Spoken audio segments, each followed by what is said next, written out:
부자가 되려면 남들이 보지 못하는 것을 보아야 한다. 우리가 다시 가게로 향할 때 부자 아버지가 설명했다. 부자는 정말로 돈을 만든다고. 그들은 돈을 위해 일하지 않는다. 부자 아버지가 계속해서 설명했다. 마이크 한 대가 납으로 5센트짜리 동전을 만들 때, 그런 식으로 돈을 만들려 했을 때, 그때 우리는 부자들과 아주 비슷한 방식으로 생각하고 있었다고.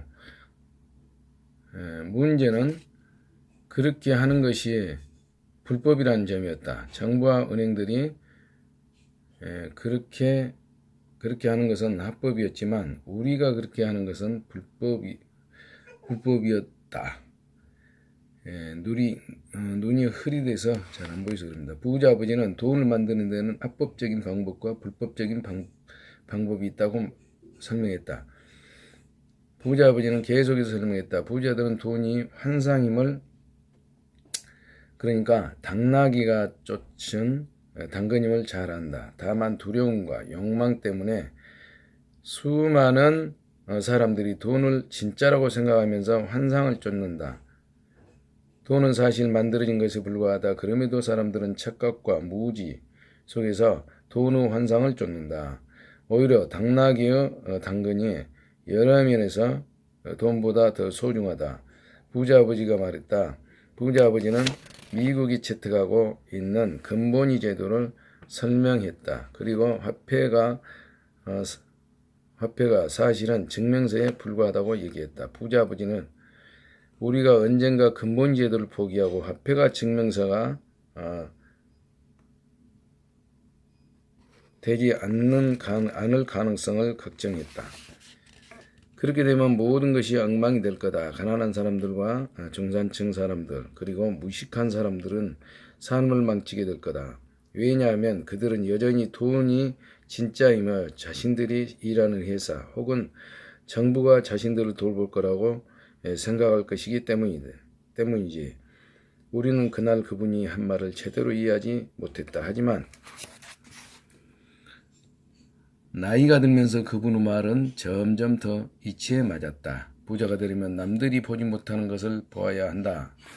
부자 아버지는 기계 밖에 있는 픽업 트럭에 타면서 가게 밖에 있는 픽업 트럭에 타면서 이렇게 얘기했다. 얘들아, 계속해서 일하거라. 하지만 급여의 필요성을 더 빨리 잊을수록 어른이 된 후의 삶은 더 쉬워진다. 계속해서 머리를 쓰고 무엇으로 일해라. 그러면 조만간에 나에게 받는 것보다 훨씬 더 많은 돈을 벌 수 있게 될 거다. 너희는 남들이 못 보는 것을 보게 될 것이다. 게다. 바로 너희들 코앞에 기회가 있다. 대부분의 사람들은 돈과 안정을 찾기 위해서 그런 기회를 보지 못하지. 그들이 얻는 것은 그것밖에 없다. 하나의 기회를 보는 순간 너희는 평생 동안 많은 기회를 보게 된다. 너희가 그렇게 할 때 내가 무언가 다른 이것을 가르쳐 주겠다. 이것을 배우면 삶의 큰 함정 하나를 피하게 된다. 너희는 절대로 그런 함정에 빠지지 않을 거다. 마이크와 나는 가게에서 소지품을 챙긴 후 마틴 여사에게 작별 인사를 했다. 우리는 다시 그 공원으로 바로 그 피크닉 테이블로 돌아왔다. 그리고 몇 시간 동안 더 생각하고 얘기했다. 우리는 다음 주에 학교에서 생각하고 얘기하며 시간을 보냈다. 우리는 2주 동안 더 생각하고 얘기하고 무엇으로 일했다. 두 번째, 토요일이 끝날 무렵에 나는 다시 마틴 여사에게 작별 인사를 하면서 아쉬운 표정으로 만화책 진열대를 보고 있었다. 매주 토요일 30센트조차 못 받는 것의 어려움은 나에게 만화책 살 돈이 없다는 것을 의미했다. 갑자기 마틴 여사가 마이크와 나에게 작별 인사를 할 때 나는 그분이 전에도 했지만 내가 그동안 보지 못했던 어떤 일을 하는 것을 보았다. 그러니까 그분이 그 일을 하는 것을 전에도 보았지만 그때까지는 내 눈길을 끌지 못했던 일이었다. 마틴 여사가 만화책의 표지를 반으로 자르고 있었다. 그분은 표지 이쪽에 절반을 복원하고 만화책의 나머지는 커다란 갈색 골판지 상자에 던져 넣었다. 내가 그분에게 그 만화책들을 어떻게 아시냐고 물어보니 마틴 여사가 이렇게 말했다. 그냥 버리는 거야. 표지의 위쪽 절반은 만화책 공급자가 새 만화책들을 가격을 떼 증거로 그들에게 주지. 마이크와 나는 1시간 동안 기다렸다. 이윽고 만화책 공급자가 도착했죠. 나는 그 사람에게 우리가 만화책들을 가져도 좋은지 물었다. 그 말에 그는 이렇게 대답했다. 너희가 이 가게를 위해 일하고 그것들을 되팔지 않는다면 가져도 좋다. 마이크와 나의 동업은 다시 시작됐다. 마이크네 집에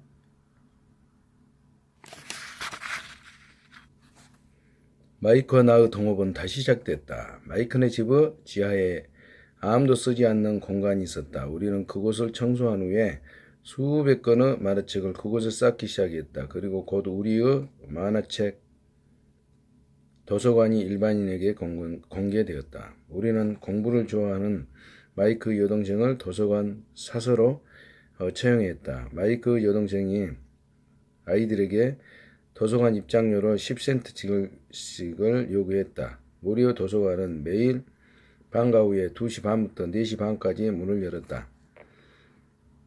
우리 동네의 고객들은 2시간 동안 마음대로 만화책을 볼 수 있었다. 그것은 아이들에게도 좋은 조건이었다. 당시 만화책 값이 10센트였는데 마이크 10센트인데 아이들은 2시간 동안 대여섯 권은 너끈히 읽을 수 있었다. 마이크 여동생이 퇴장하는 아이들을 확인해 만화책을 가져가지 못하도록 했다. 마이크 여동생은 또 만화책들을 정리하고 매일 입장하는 아이들의 수를 기록하고 누가 왔는지 그리고 어떤 건의 근무를 했는지 기록했다. 마이크와 나는 3개월 동안 일주일에 $10 가량을 벌었다. 마이크 여동생은 주급으로 $1를 받았고 만화책을 공짜로 읽을 수 있었다. 마이크와 나는 토요일마다 가게에서 일하고 여러 가게에서 만화책을 모두 수집해 우리의 약속을 지켰다. 우리는 만화책을 팔지 않음으로써 만화책 공급업자에게 한 약속을 지켰다. 우리는 만화책이 넉마가 되면 불에 태웠다. 우리는 지점을 열려고 했지만 마이크 여동생만큼 믿음직한 직원을 찾을 수가 없었다. 우리는 어렸을 때 이미 좋은 직원을 찾는 것이 얼마나 힘든지 잘 알았다. 만화책 도서관이 문을 연 지 3개월 후에 그곳에서 싸움이 벌어졌다. 다른 동네의 몇몇 악동들이 그곳에 침입해서 싸움이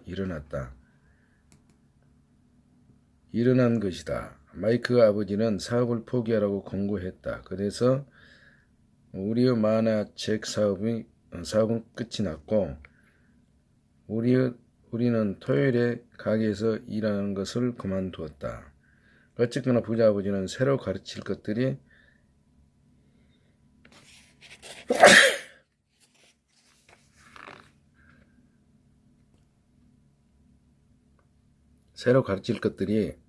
생겨서 신이 나 있었다. 그분은 우리가 첫 번째 교훈을 잘 배웠기 때문에 기뻐했다. 우리는 돈이 우리를 위해 일하게 하는 법을 배운 것이다. 가게에서 일하는 보수를 받지 않음으로써 우리는 어쩔 수 없이 상상력을 동원해 돈을 버는 기회를 찾아냈다.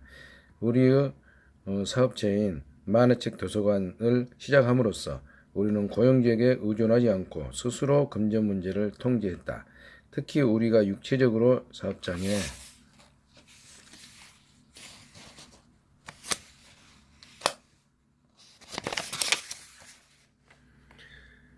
있지 않아도 사업체가 돈을 만들게 하는 것이 큰 소득이었다. 우리의 돈이 우리를 위해 일한 것이었다. 부자 아버지는 우리에게 돈을 주는 대신에 훨씬 더 큰 것을 주었다. 왜 부자들은 자녀들에게 돈에 관한 지식을 가르칠까? 두 번째는 사람들이 돈에 관한 교육을 받지 않고 학교를 졸업하기 때문에 교육을 많이 받은 수많은 사람들이 성공적인 직장 생활을 하면서도 결국에는 경제적으로 금전적으로 고생을 하게 된다. 그들은 더 열심히 일하지만 앞서 나가지는 못한다. 그들의 교육에서 빠져 있는 것은 돈을 버는 방법이 아니라 돈을 번 후에 관리하는 방법이다. 열심히 일하는 법만 배웠지 돈이 자신을 위해 일하게 하는 법을 배우지 못했기 때문이다. 왜 우리 아이들에게 돈에 관한 지식을 가르쳐야 할까? 1990년 내 친구 마이크는 자기 아버지의 제국을 넘겨받았다. 그리고 이제는 자기 아버지보다 제국을 더 잘 운영하고 있다. 우리는 1년에 한두 차례 골프장에서 만나고 있다. 마이크 부부는 상상을 초월할 정도로 재산이 많다. 부자 아버지의 제국은 훌륭한 아들에게 넘겨줬고 마이크는 자기 아버지가 그랬던 것처럼 이제 자기 아들에게 자리를 넘겨주기 위해 훈련을 시키고 있다. 1994년에 나는 47살의 나이로 은퇴를 했고 당시 내 아내인 킴은 37살이었다. 은퇴를 한다고 일을 안 하는 것은 아니다. 우리 부부에게 은퇴는 엄청난 변화가 일어나지 않는 한 우리가 일을 할 수도 하지 않을 수도 있음을 의미한다. 그리고 우리의 재산은 인플레이션을 훨씬 앞서가며 자동적으로 늘어나고 있다. 나는 그것은 자유를 의미한다고 생각한다. 우리의 자산은 스스로 자랄 만큼 충분히 했다. 그것은 나무를 심는 것과 비슷하다. 몇 년 동안 꾸준히 나무에 물을 주면 어느 날 그럴 필요가 없어진다. 나무 뿌리가 충분히 깊게 내려갔기 때문이다. 이렇게 되면 나무는 우리가 쉴 수 있는 그늘을 제공한다. 마이크 선택은 제국의 운영이었고 나의 선택은 은퇴였다. 내가 사람들에게 강연을 할 때 그들은 종종 내가 무엇을 권장하는지 또는 그들이 무엇을 할 수 있는지 묻곤 한다. 우리는 어떻게 시작을 해야 하죠? 당신이 추천한 좋은 책이 있나요? 우리는 아이들을 어떻게 준비시켜야 하죠? 성공의 비결은 무엇인가요? 당신은 어떻게 백만장자가 되었나요? 그럴 때마다 나는 늘 전에 읽었던 이 기사를 떠올린다. 내용은 이렇다. 가난한 아버지는 독서의 중요성을 강조했고 부자 아버지는 돈에 관한 지식의 중요성을 강조했습니다. 1923년에 유명한 지도자와 사업가들이 시카고 한 호텔에서 모임을 가졌다. 그들의 면면을 보면 세계 최대의 민간 철강 회사를 소유했던 찰스 스왑, 세계 최대의 유틸리티 회사를 이끌었던 사무엘 인슐, 세계 최대의 가스 회사 사장이었던 하워드 홉슨, 당시 세계적인 기업의 하나였던 인터내셔널 매치사의 이바 크루커, 뉴욕 증권거래소 이사장이었던 리처드 위트니, 세계 최고 주식 투자가였던 아서 코튼과 제시 리버모어, 그리고 하딩 대통령을 강요했던 엘버트 펄 등이었다. 그로부터 25년 후 위에서 소개한 9명 사람들의 인생은 이렇게 끝이 났다. 수압은 5년 동안 빌린 돈으로 살다가 무일푼으로 죽었다. 인슐은 애국에서 살다가 알거지로 죽었다. 크루거와 코튼도 알거지로 죽었다.